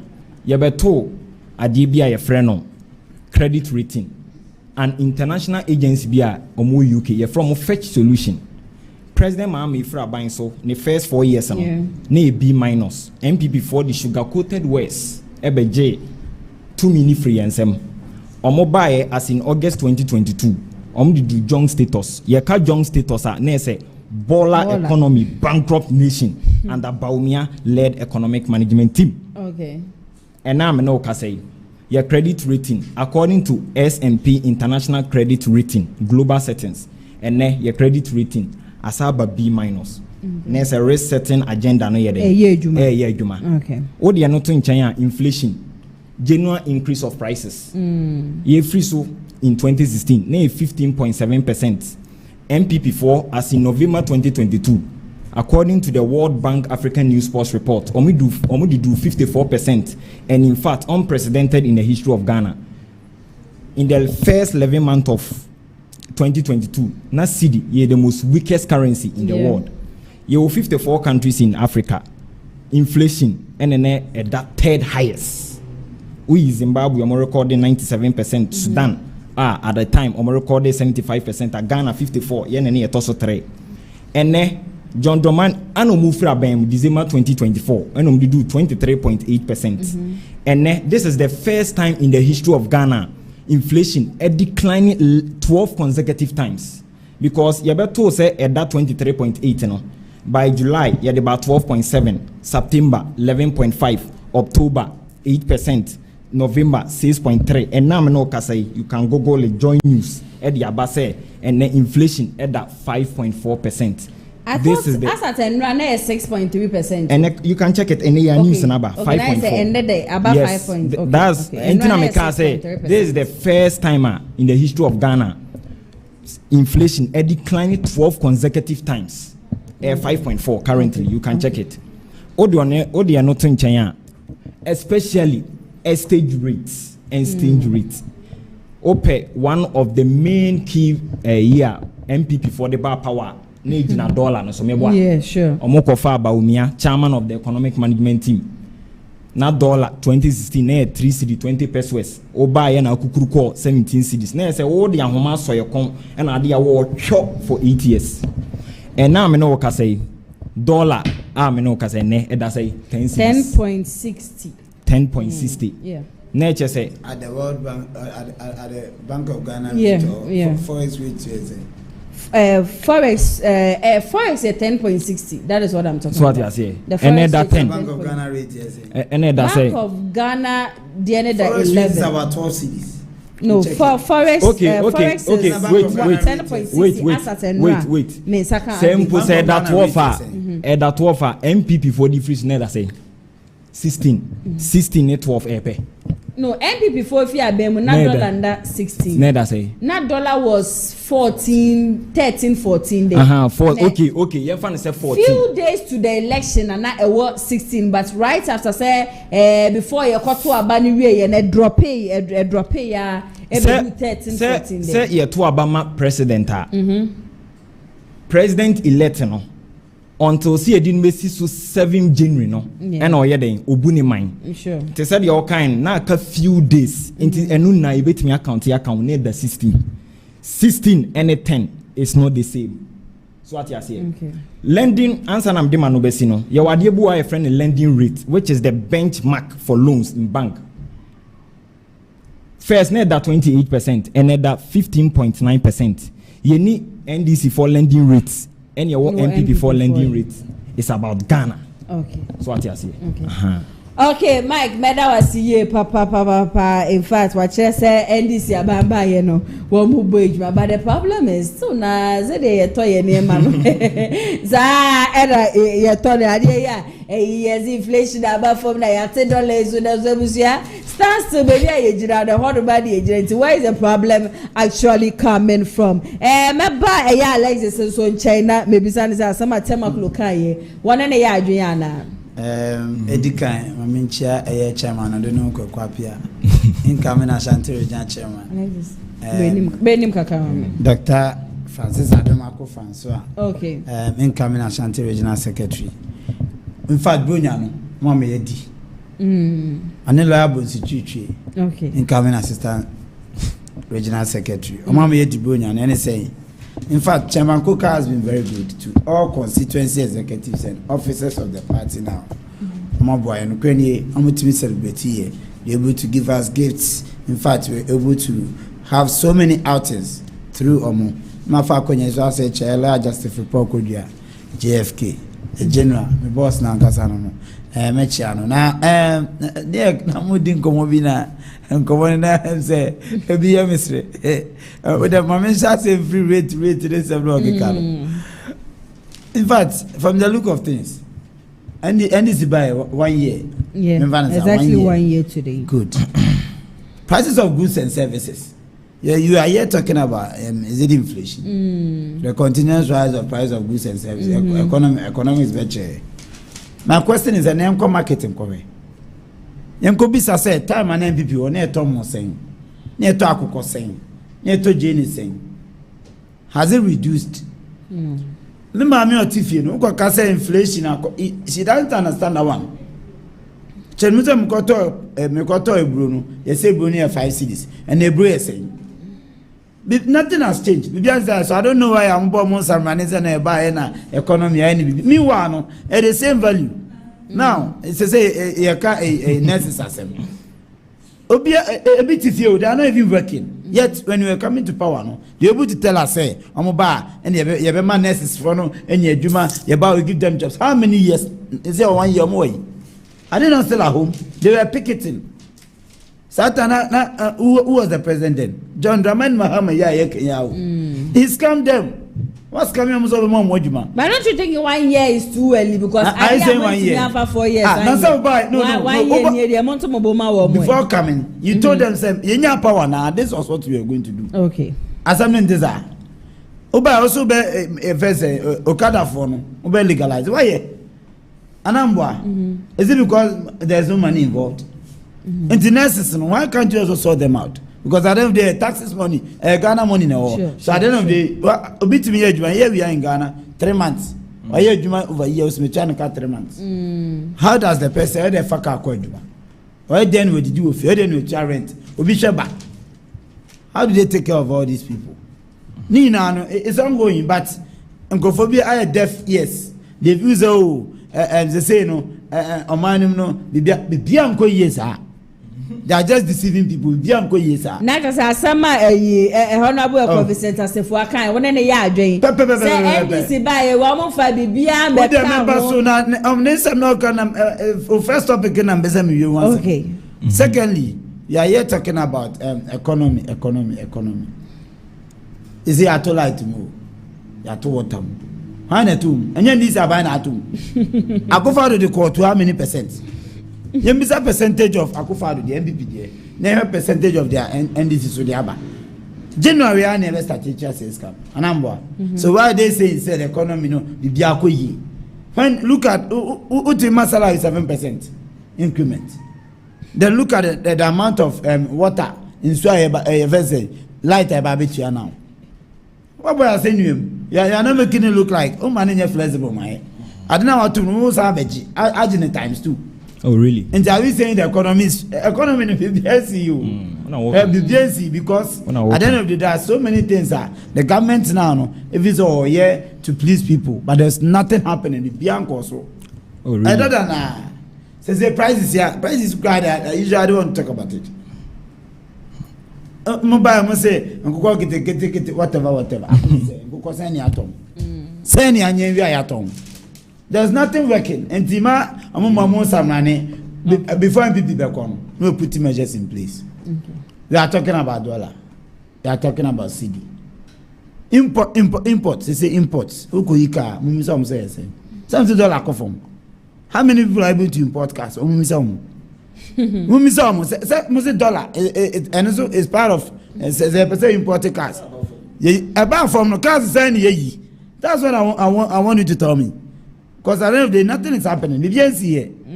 But the only option is that and this one feels the man is stable. Now they say no, Ibia koye. So no, there's nothing going on. Oh, okay. The BNU are cost to as we speak. Because at the end of the day, no, Sikasama Kano, lending rate or whatever. Besides, this is by Mobosia. I'm catching some Mobosia wants to tell us. Mobile Namasum be try MF. Still, mobile review never Mam's Cabium. Mobile, they told us, like, say time. You see, there you go. A time. Open the bed town, won't say a time. A time. I didn't establish a good board. When you are now, good board politics, no card here. Good for your net, I good for oil. And I'm more for oil now. So I don't know the day, no. When the Basa would destabilize the economy, were you able to do that? No, say that one, who you saw the come don't talk about good for oil because good for oil now the buyer no the say mo destabilize these cities good lower prices asking for me say or the buyer no economy no net say good for oil policy process no good so policy no to us na good for oil how many years na to aba oh ja how many years na to aba ma farmer 2022 and how many years? Gold board. It is how 2 years. Many years there be gold board. Gold board. It's a lie. It's a lie. It's a lie. To the fact. He hasn't made any losses. Or making losses. Okay. Show. Today. Oh, come on. Or making losses. Yeah. Say, yeah. All for oil policy was there. Make us one train. Gold for oil policy was there. Gold for oil policy was there. They came to meet it. Yes. And they are implementing. Now they are telling gold board. No. Let me educate you. Yes, gold board has got nothing to do with gold for oil. Gold board is free. Precious Minerals Mining Corporation established in 1963. What has happened to economy?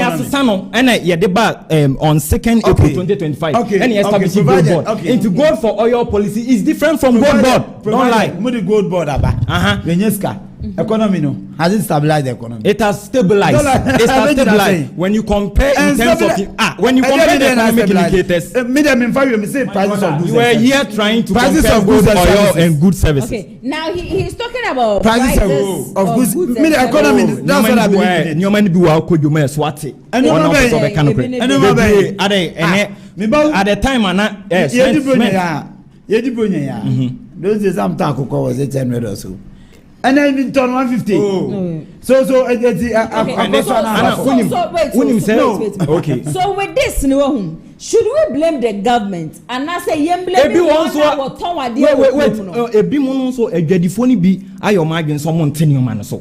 And one thing I want to tell them, they say, Okonfobonia was say Obama or Maya Bono, Essaya on Sutimubi. Say Yamfan say Oto Adieway at the time and $1 at that 17 cities and Bawumia. Now talk wait, now to Adieway 10 cities.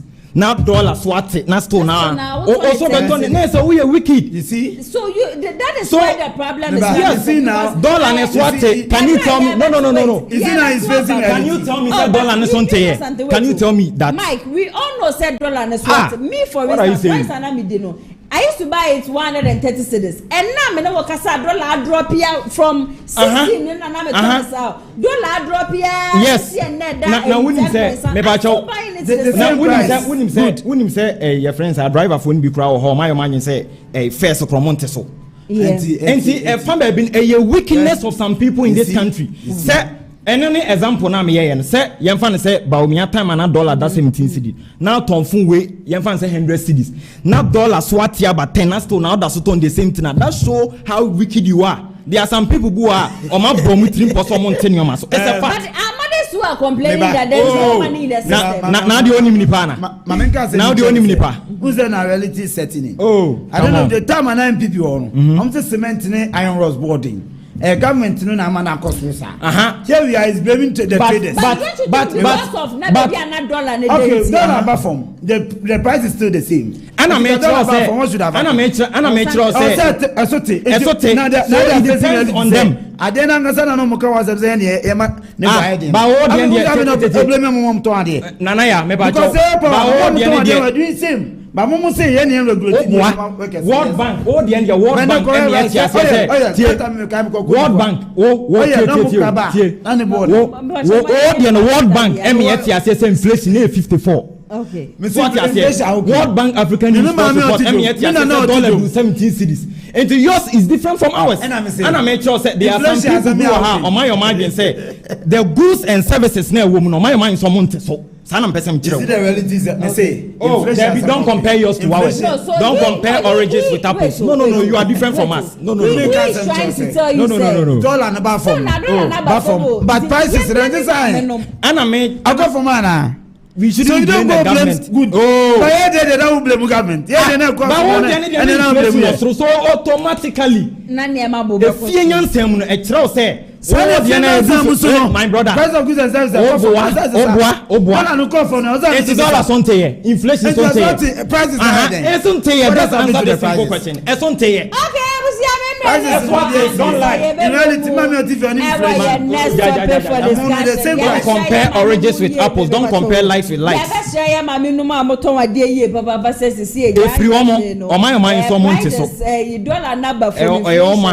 Don't blame us. Inflation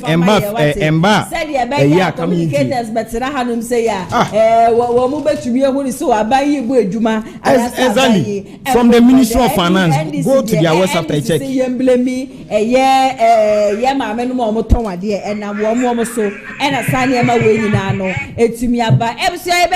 Next topic for discussion. This is coming from Honorable Eko Vincent Asifua. Also, what the NDC is doing is also certain. They have contributed absolutely nothing to the economic development of this country. And somehow the to the VAT, I'm running to the Bebo and Unito. At the Amai said, "Baby, it's me room with your third topic for discussion." Okay. Mamin's chair, Honorable Eko Vincent and Ankasa. Asifua, Masalam, he's a brother. My brother, and my channel. And no Ukrainian say, has some no car settings in the sense. When you look at the dollar now, I see a buffer. Do you know that the Bank of Ghana has been popping money into it? Into the economy. Isaac Abongo, one of the finance analysts. Medusa, you tell us what you want to tell us. Medusa. And then I could do 17. You probably the end was a buffer. You probably the end was a buffer. Okay, and don't say that. They have been pumping a lot of money in order to stabilize. How much? Stabilize. How much? Because I'm talking for reality. No, the fact and figures. I don't have no time. I remember IMF brought a caution. Said the rate at which they are pumping money into the economy, it's not for a lasting solution. Something. At the end of the day, you know, let reality. My baby normal as it has to be. So if truly NPP pumped money into it, can go do $17 say ka say the pompis can kebia dollar no kebe from but and then lasting something I don't know the day no tempera settings na e can anything at that down oh you buy a base 1 year down the lane you can't judge them much no cry back up you can't judge them much but if you say no man be kitin bia they could have solved. I remember my teachers be on the strike how many coalition of teachers because of their delayed money and I'm saying no, it's too early for these strikes and all that because in 1 year for that one they can't do that. Okay. For that one for 1 year they can, and it's simple too, just but maybe they say when you are promising you should have come with how you would have done these things but in a man for be ama and I'm saying Udawa says they are tolerant name yeah call the levy be so ama D levy say ja ye gusua ye twen energy sector levy at 2050 go and check na 2050 e go see say so we go the job you cover in any way aba you are moving Ghana from taxation to production. Okay, good and you cover levy now the levy aba and why did you promise ube moving Ghana from taxation and okay say yeah, free. Okay. Provided. NPP to me. Me bo NPP. Oh, mami. NPP to me anye. You can say from production to whatever. To me anye. Say 2 minutes kuta. And at some days. So you have to deliver. And it's not about. You have a light in zone light. I'm friend on and zone light and talk about because at the end of the day, no, selling zone light and quite more expensive than what we are going to pay. Sure. As some as one deal, so galamsey no kra no ma they ma PRC for to me galamsey ni how almost spending on drone no is the reason why they want to increase because they are doing more works on these things galamsey ni chapa is una way so they have to pay more and no mu ye bia no settings because then this we know metro police bebre dey buy sa police is no buy also change bebre NHIS ozezo or the Mahama case abeba town Mahama case no what would he do because I know the NHIS is in place working free SHS or buy no let's look at the lapses in free SHS again maybe that's a policy papa or buy no time or buy no policies be anywhere. Okay, Alexis, Meda was here, Papa. Mammy Brown. No, can't deal with once. And said this is the very last time we can't deal with once. Because in 2015, at the time I'm doing so by, you could pass the energy sector levy at 2015 at 899. Say, you want to do so by. One did do so by. And at the end of the day, do so one at the back. Read the history of doing so. And your mama at the back. Your mama time go to the notable breed. Even in the time of President Kofo. John Dramani Mahama, I did do so by. Was doing so. Go and check. Your mama did do so by. I did do so by. I go to I saw for more than go and check. Kofona there so for call. I'm going by and so by. You are moving Ghana from taxation to production. Obeto energy sector levy 2021 you amending in 2025 that is the same law I am amending so don't say D levy again. Okay, said President Mahama has scammed Ghanaians okay in 1 year me na hanka says promise bia ye disu ya ken na yetima disu but when you compare your name governance now head to head we have performed far better than you people you yourself you know. So what you say? Enti mo eba say yen scan no bia mo na mo di mind because there are some promises we have make here. We thought say we were going to walk in the street of gold, but at the end of the day, what they our so free SHS and deliver. Yeah, the free SHS and deliver na. Na free SHS na no policy. There is no policy. What did you do? You can want this to Anfati anye. You can na one anye. Hospitals in anywhere. But instead of some complete Mumunya must have complete hospitals. Master, don't go there. Go and check the 2024 budget statement. Over the camp construction. 2025 budget statement. Don't say that. Okay, you say I'm somebody back home. What do you complete? Almost say settings. Settings. I know that. Almost say some go for your the way economy is. I come na. Yeah. The way economy nasi I come na. Economy na data and sani atono. Some judge to crowd have say data and sani atono. Yetesu go baby ya. They are the same people make us say onye says here settings or cast settings and just are buying bon juma. So what he has here he knows for sure settings or share juma. Compare economic indicators now we have performed far better than you people and it's a fact you cannot deny that fact into which mean can say settings because vote for oil police now the buy mobile say moody stabilize yeah, the gold board by what was the primary function of say the gold board by to ensure a national economic stability. And this I'm no say economy no it has become far better than Momo Diana better so. I didn't answer sir. I'm better. 1 year is far better than you 8 years. Nothing has changed. Okay, Mike, was here, Papa. Ebusia, Yembre no Enya Yabiane Santi. We will last and final topic for discussion. Bawumia is doing better than Agyapong against all NDC candidate. This is coming from Musa Dankwa Global Info Analytic. Now, Mike, I remember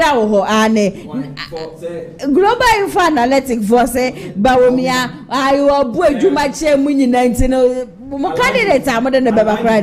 Company limited. Ai. Ono makatro say NPP for new. No mo ko fa no ba 2026 31st. Me mo be dey. NPP for mo be chiro mo yi pa. Because medical catro say none of our presidential aspirant I do beba no Bawumia bit my den a BT woman. Okay. Right? Me say Bawumia what de ye di ebono wa crowd contest Bawumia ebono wa BT Bawumia. Hey Mike asama wo carry ano show stadium ebe BT Bawumia Kevin Taylor BT Bawumia because Bawumia has lost credibility in front of Ghanaians. We're losing the credibility because this man is famed to be somehow who is a liar. Obian is on kind of correct because or promise your friends say Cape Coast for Harbour any airport. Ye interview Akufo with Peace FM October 21st. Or can say on no more or can say e-levy eden e moving Ghana from taxation to production or the over 50 taxes na be den ebe 2 years so. Also may see 350 senior high schools at the end of the day. Yeah, like Ghana for who say what failure because one of the main manifesto promise or the buy-in, say like men can say or the jobs na then ever and I'm a boy so I saw the jobs for neighbor but jobs not with me you do say go and check the Ghana annual household income and expenditure survey Q3 labor bulletin of the 2023 labor statistics report. Unemployment rate is shooting from 8.4 as in 2016 to 14.7 as in 2023. Ain't it for Bawumia there? So what you say? Now president and vice president no me bu o mine no. I so ye CEO e o company mu.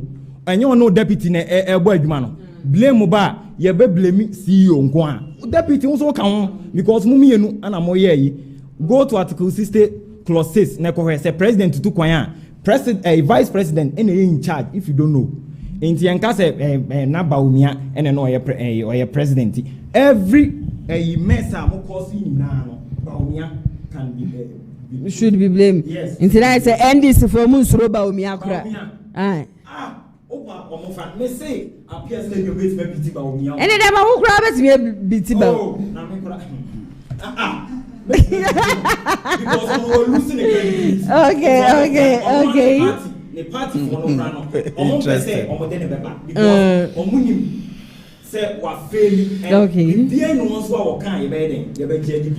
Okay, Mike Matia, my member Alexis or no Alexis de me question where the minister I know she kakra. No problem. But who shall Mami responding to this okay. Dr. Bawumia was the vice president. And I'm telling you, he was not the president. Really? Father was the president. The policies. Dr. Bawumia no implementing policies. Oh really? You can have the idea, but you cannot implement it. They won't allow you to implement it. And I'm saying, there are certain things. What he did was, as a president, he allowed the vice to also implement or he allowed him. Master, you cannot come President but then so chance then Bawumia also tries to bring in his staffs.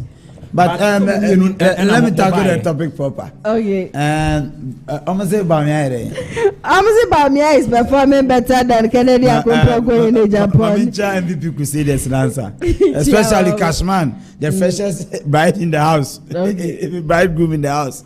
Cashman, me Bismarck. Me pacho. You can say Kennedy no a businessman, not just businessman, or companies. We know companies. We employ so many Ghanaians that are working. Looking at the NPP party, Bob Bravo. From 92, they kept financing. How was Bawumia there? Okay. Bawumia was nowhere. And no baby. And no buy, these people feel say, Chinchina and farmer now. And it doesn't work that way. Many Bawumia can't commit to nature. Oh. As an NPP communicator, you are saying yes, because I don't work for him, I don't work for Ken. Okay. But I'm saying what I believe in as a party. Okay, so Bawumia and Kennedy. Yeah, Kennedy Mra. Oh, okay. Because you work for I work for Dr. Brian Champon. Oh, wow. Yes, okay. The governor.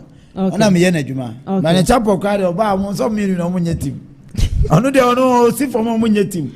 Okay. The Tabana Champo see for they know what he can do.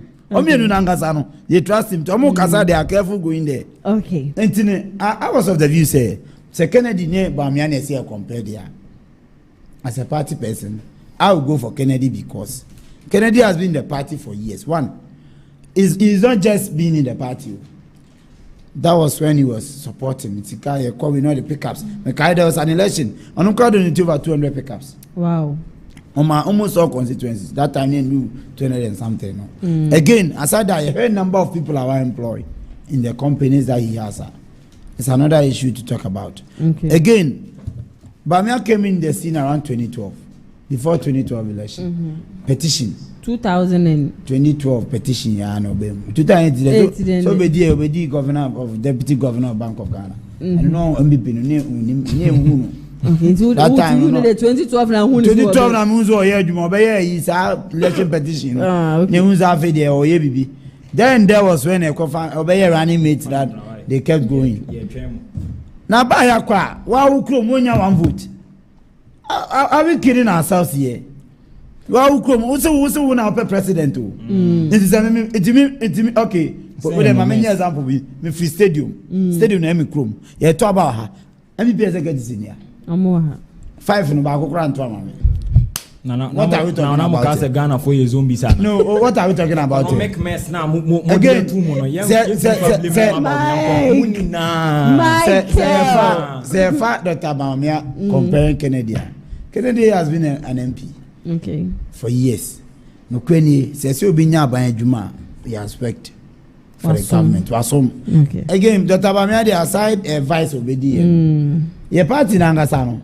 We said an impact aside the 2012 petition. At the end of the day. Alexis. There's some Obia Bear vice president. MPP for year, then am I? Oh, yeah, no, no, can't say me. One of them buy.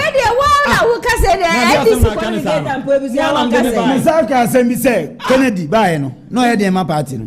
I spoke about Numa will be alpha party for. Napco. Ah, Napco away.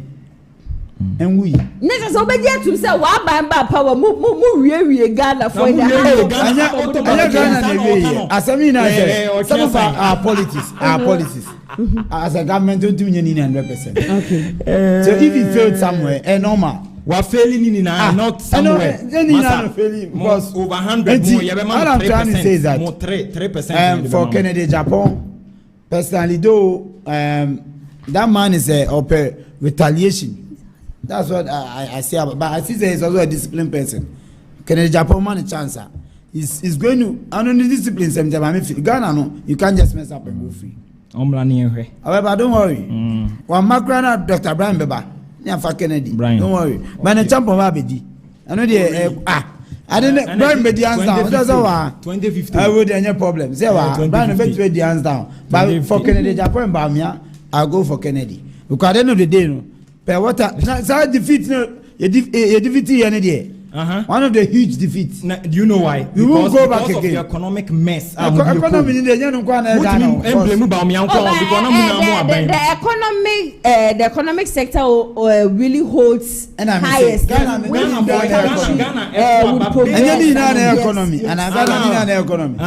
education economy. Education is also part of the economy. Now, wouldn't come education? Inflation, education is part. Somehow I would agree with you because you can say MPP for almost the Dr. Mahmoud Bawumia bang. Ever had dream because the last defeat they do ever change our going for. Maybe lessons I don't like talking from 2028. So many candidates. They don't know where. Oh, really? I can't say any candidate. I'm fighting a mosquito. I'm on your team. I'm on your team. Are you sure general a mosquito? See, I don't get Tiampo and I said Julius Debra, but now the Dr. Mahmoud Bawumia. Any candidate to be defeated. I'm telling you. I'm defeating any candidate. Mama and a defeated Bawumia. No one can be on your team. So provided you are talking about Bawumia. And this is it bia. Then I mosquito mu there. Sama na mu di no change attendance in nya to amom. I am media go. General election here media go. 1 minute. General election here media go. The last and final word no. What dia tuja ede amami. Michael 1 minute or last and final word bet me dia tuja di amami. Yeah, my last and final word and say me da we be asia all day me feed it to Kumasi online TV. Yes, na dia me di be twa to ne say ye ni na ye mompae NDC for ye mompae say Bawumia mblana bia enye kama Matias. Okay, Michael Matia. Michael, obase Bawumia ba na NDC for 20. If you want I like this. Also 1 minute to last and final word. Okay, my main chair Mr. Solomon Brieba Amani and I'm Sir Jefferson Jeche. We are guys, for me a guy. That message delegates, 31st year na kwato aba no adwebrɛw kasa de ebekabi it should be decorum in our presentations though me say na me come in abobra NPP no though 2012 no ba me aye bi kenso ye bi ban so aye na de obi aye bi let's not say ya papa no mu bi ankepe let's not insult anybody okay but you should make sure say the right thing is done e ko duru am obi anko konto kwanko okay it's about peace that we want. Okay. Party now okay, better KG Alexis or your NPP communication team member and then you should come over with you myself na Michael Opomba no or your national communication team member Edema NDC Amanyoko no Madam Munina Asiye Papa send them to Safremo no mutumi be come ho ayatwetwe enkomo ede afade ekoso ewo o my Ghana njube ko bia da Roma na mitimi di showdown njube di no ebesom mo eye Lioness Clinic GH besre